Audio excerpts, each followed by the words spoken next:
Lok Sabha speaker Om Birla के खिलाफ प्रशासन अविश्वास प्रस्ताव लाएगा विपक्ष। इस डील के बहाने किसानों को भड़काया जा रहा है। पीएम मोदी के खिलाफ फिर से किसान संगठनों को एक्टिव किया जा रहा है। यह माहौल बनाया जा रहा है कि पीएम मोदी ने तो ट्रंप के सामने किसानों के हितों से समझौता कर लिया। ट्रेड डील की डिटेल आने से पहले ही राहुल गांधी, अखिलेश यादव, पूरा इंडी गठबंधन तो लग ही गया था।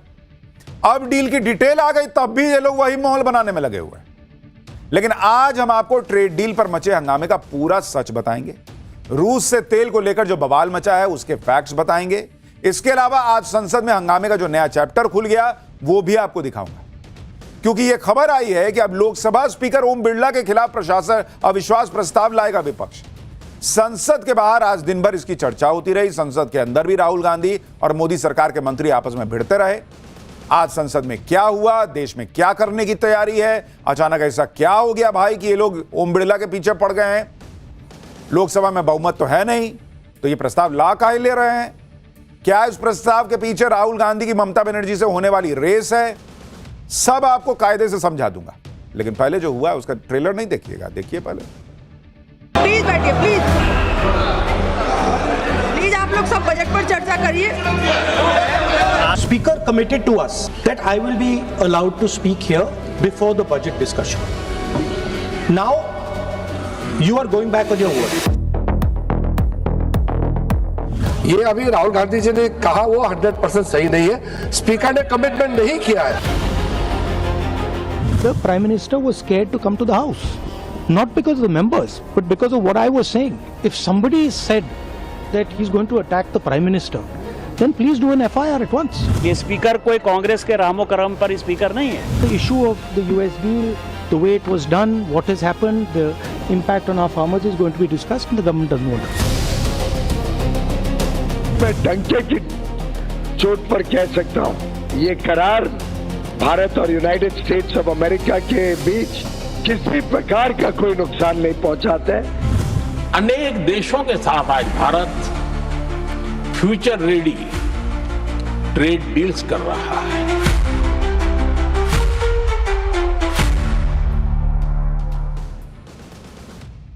आप सोचिए बॉस, जिस वक्त भारत दुनिया भर के बड़े बड़े देशों के साथ डील पे डील कर रहा है, वहां उसे अपने विपक्ष से डील करने में दिक्कत आ रही है भाई, क्योंकि इनका खत्म ही नहीं हो रहा मामला।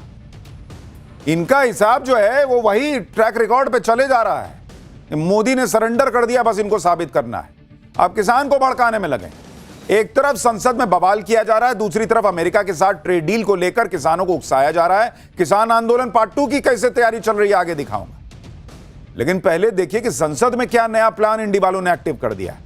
संसद में हफ्ते भर से इंडी वालों ने गदर काटा, ये तो देश देख रहा है। राहुल गांधी एकदम जिद पड़ गए कि हमको बोलने कैसे नहीं दीजिएगा, हम बोलेंगे, किताबें पे बोलेंगे। प्रधानमंत्री को लोकसभा में बोलने नहीं दिए ये लोग। संसद का ये सीन सोमवार को भी चला। आज भी लोकसभा की कार्रवाई हंगामे की ही बेट चढ़ गई, क्योंकि विपक्ष इस बात पर अड़ा था कि पहले नेता विपक्ष का भाषण होगा तभी सदन चल पाएगा। क्योंकि भाई इन्होंने मान लिया है कि राहुल गांधी को बुलवा के छोड़ेंगे। पब्लिक ने चुन के भले भेजा हो कि हमारा वहां पे सवाल उठाइएगा, हमको जो दिक्कत है वो सब पूछिएगा। इंडिया अलायंस और कांग्रेस का एक ही मकसद है। राहुल जी ने कह दिया जो बोलेंगे तो बोलेंगे। लेकिन लोकसभा स्पीकर ने भी कह दिया कि प्रश्नकाल है। प्रश्नकाल के बाद जब भी नेता विपक्ष चाहेंगे तो वो बोल सकते हैं। बजट पर चर्चा के दौरान जो समय आवंटित है उस दौरान अपनी बात रख लीजिएगा। विपक्ष अड़ गया, ना नेता विपक्ष को बोलने नहीं दिया जा रहा है। इसी को लेकर सदन में टकराव हो गया, कार्रवाई हो ही नहीं पाई। इस बीच ये खबर आई कि राहुल गांधी, केसी वेणुगोपाल, अभिषेक बनर्जी, टीआर बालू ने स्पीकर ओम बिरला से मुलाकात की है। मुलाकात में सरकार की तरफ से संसदीय कार्य मंत्री किरण रिजिजू भी मौजूद रहे। इस मुलाकात के बाद ये उम्मीद बंधी कि भाई अब तो शायद कार्रवाई चलेगी, मिलके आए, कुछ बात हुई होगी, सेटिंग वेटिंग हुई होगी। लेकिन फिर हंगामा हो गया। राहुल गांधी ने दावा किया कि स्पीकर ने उन्हें भरोसा दिया है कि उन्हें बोलने दिया जाएगा, जबकि केंद्रीय मंत्री किरण रिजिजू ने दावा किया कि ऐसा कोई भरोसा नहीं दिए हैं, सदन सबकी सहमति से चलेगा। यह बात हुई थी। अब सुनिए लोकसभा के अंदर राहुल गांधी और किरण रिजिजू कैसे भिड़ गए। फिर आपको बताऊंगा कि नरेंद्र मोदी के खिलाफ अब ये लोग कौन सा नया प्लान लेकर आए। 1 घंटा पहले स्पीकर साहब के पास हम गए, मैंने, member of the house went, And Speaker committed to us, personally committed to us, that I will be allowed to speak here and raise some points before the budget discussion. Now, you are going back on your word. ये अभी राहुल गांधी जी ने कहा वो 100% सही नहीं है। Speaker ने commitment नहीं किया है। स्पीकर ने ये कहा कि अगर बातचीत बनता है तो आपको बोलने के लिए देंगे और बाकी दल के नेता को भी देंगे। ये नहीं कहा कि सिर्फ कांग्रेस को ही देंगे। ये भी कहा गया, अरे तो आप सवाल करते हो और अगर मेरा ही बात नहीं सुनेंगे तो सरकार की ओर से कौन बोलेंगे बताइए आप। यानी राहुल गांधी बोलेंगे, जो वो चाहते वो बोलेंगे, जो वो किताब दिखाना चाहते हैं, जिसके बारे में बोलना चाहता है बोलेंगे तो बोलेंगे, और जब वो चाहेंगे तभी बोलेंगे। ये सारी कंडीशन फुलफिल होनी चाहिए क्योंकि राहुल गांधी संसद में बोलना चाहते हैं।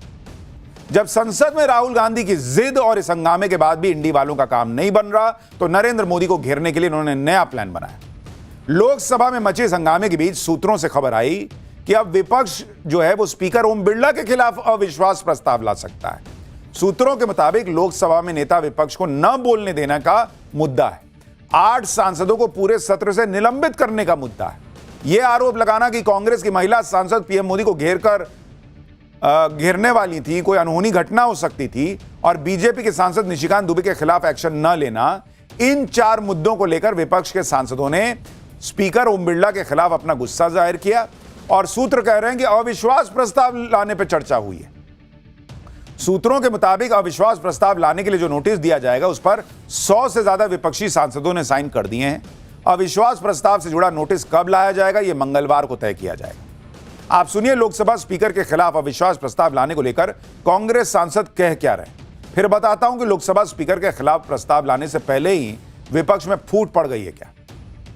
तो बात यह है कि स्पीकर साहब ये प्रोटेस्ट करना तो हमारा राइट है, लेकिन आप उस प्रोटेस्ट को ये बोलेंगे हमें ये प्राइम मिनिस्टर पर हमला होने वाला था इसलिए मैंने नहीं बोलने दिया, ये गलत बात है। इस बात को स्पीकर साहब को भी वापस लेना चाहिए। इसी बात के ऊपर नो कॉन्फिडेंस मोशन जो है स्पीकर के अगेंस्ट लाने का मन सबका बना हुआ है कि ये कैसे हाउस चल रहा है। हम लोगों ने ये महसूस किया कि वो एकपक्षीय और संकीर्णता के साथ वो पूरी चीजों को निभा रहे हैं, इसलिए हम लोगों ये लाने का हमने लोगों ने निर्णय लिया। तो निश्चित तौर से नो कॉन्फिडेंस मोशन लाना ही चाहिए। तो निश्चित तौर से नो कॉन्फिडेंस मोशन लाना ही चाहिए। तो निश्चित तौर से नो कॉन्फिडेंस मोशन। भाई कांग्रेस के सांसद तो साफ कह रहे हैं कि स्पीकर के खिलाफ अविश्वास प्रस्ताव लाना चाहिए। कांग्रेस का गुस्सा समझ में भी आता है कि क्योंकि लोकसभा में नेता विपक्ष राहुल गांधी का भाषण उनके हिसाब से नहीं हो पाया। लोकसभा में कांग्रेस की महिला सांसदों पर ही स्पीकर ने खुलासा भी किया था कि महिला सांसद पीएम मोदी को घेरने वाली थी, इसलिए स्पीकर के खिलाफ कांग्रेस की चिढ़ साफ साफ समझ आती है। लेकिन इस अविश्वास प्रस्ताव पर क्या इंडी गठबंधन के बाकी पार्टियां भी कांग्रेस के साथ हैं? यह सवाल इसलिए उठ रहा है क्योंकि टीएमसी सांसद अभिषेक बनर्जी ने तो साफ साफ कहा कि इस मुद्दे पर उनकी कोई चर्चा भी नहीं हुई है। अखिलेश यादव कह रहे हैं कि कांग्रेस से जाके पूछिए। देखिए इसका मतलब इंडिया अलायंस इसको लेके राहुल गांधी के साथ है ही नहीं लग रहा है। क्या नो कॉन्फिडेंस मोशन को मैंने आपको बोल दिया, आप मेरा कोई चर्चा नहीं हुआ है। आप एक सवाल 5 बार पूछेंगे, मेरा 5 बार एक ही जवाब होगा। कोई चर्चा नहीं हुआ है। एक अपील स्पीकर के पास भेजा जाएगा in form of a letter to reconsider his decision of suspending the 8 MPs। लेकिन अगर कांग्रेस लाती है तो क्या टीएमसी ऑन बोर्ड होगी उस पर? स्पीकर के खिलाफ अविश्वास प्रस्ताव आपको पहले पता लग जाता है, सरकार ने बताया क्या? नहीं, कांग्रेस के सांसद ने बताया। कांग्रेस के सांसद बताने दो, कांग्रेस वालों से पूछिए थे दोबारा एक बार। यानी ना टीएमसी कह रही है कि ना हम साथ देंगे, ना अखिलेश यादव कह रहे हैं कि ना हम तो साथ हैं कांग्रेस।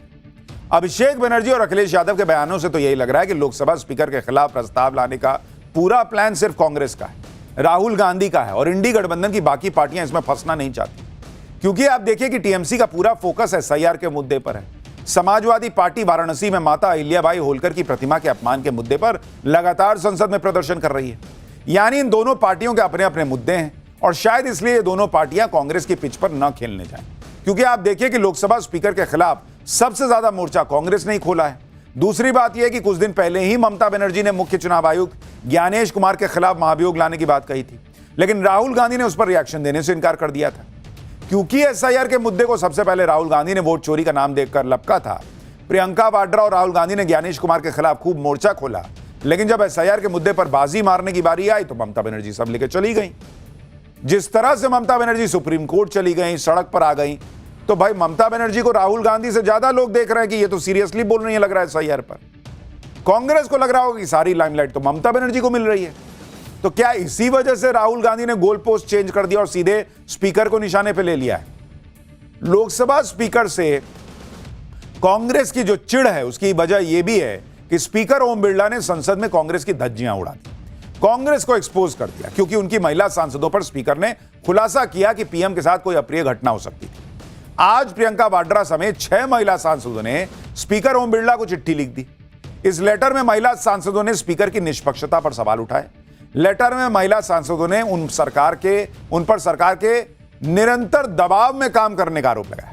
यह भी कहा कि लोकसभा स्पीकर ने महिला सांसदों के खिलाफ झूठे और निराधार आरोप लगाए। कांग्रेस की महिला सांसदों को सुन लीजिए वो क्या कह रही हैं। फिर राहुल गांधी ने जो कहा है कि माफ कीजिएगा, राहुल गांधी को सुन लीजिए कि वो क्या कह रहे हैं इसको लेकर।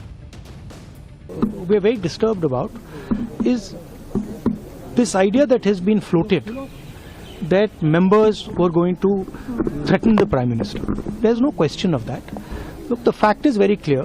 The Prime Minister was scared to come to the House. Not because of the members, but because of what I was saying. If somebody said that he's going to attack the Prime Minister, then please do an FIR at once. Arrest that person. Why are you not doing that? Right?